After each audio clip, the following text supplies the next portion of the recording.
Major ডালিম এখন talk of the country. তার টানা 2 ঘন্টা 3 মিনিটের সাক্ষাৎকারে উঠে এসেছে শেখ মুজিব, জিয়াউর রহমান সহ 1975 সালের 15ই আগস্টের লোমহর্ষক সব বর্ণনা। প্রবাসী সাংবাদিক ইলিয়াস হোসাইনের ইউটিউব চ্যানেলে চালানো তার সাক্ষাৎকার লাইভ দেখেছে রেকর্ড সংখ্যক মানুষ। যদিও এই ব্যক্তি মেজর ডালিম কিনা তা নিয়ে প্রশ্ন উঠেছে।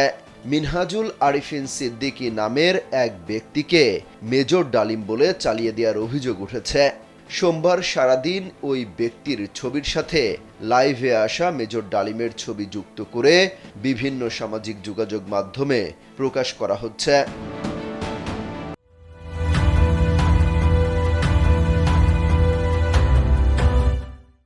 বহু বছর আত্মগোপনে থাকার পর লাইভে হাজির হওয়া মেজর ডালিমের সাথে ওই ব্যক্তির চেহারার মিল থাকায় এমন প্রশ্ন উঠেছে।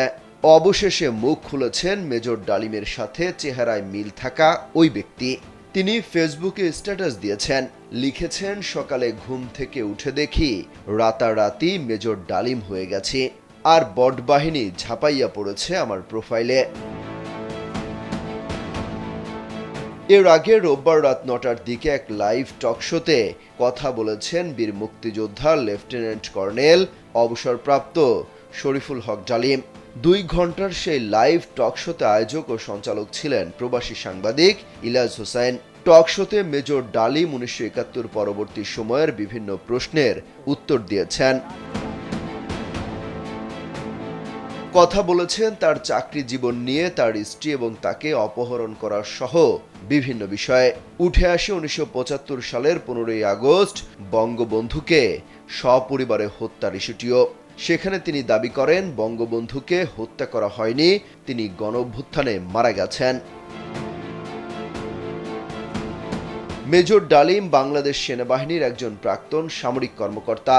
1975 সালের 15ই আগস্ট বাংলাদেশের তৎকালীন রাষ্ট্রপতি শেখ মুজিবুর রহমানকে সপরিবারে হত্যার সঙ্গে তিনি জড়িত ছিলেন। শেখ মুজিব নিহত হওয়ার পর মেজর ডালিম বাংলাদেশ বেতারে ঘোষণাও দেন। 75 পরবর্তী গণপ্রজাতন্ত্রী সরকার তাকে বিদেশে বিভিন্ন বাংলাদেশি দূতাবাসে বিভিন্ন পদে নিয়োগ দেন। তার একটা বই আছে, আমি মেজর ডালিম বলছি। সেই বইটি আওয়ামী লীগ সরকারের আমলে নিষিদ্ধ ছিল।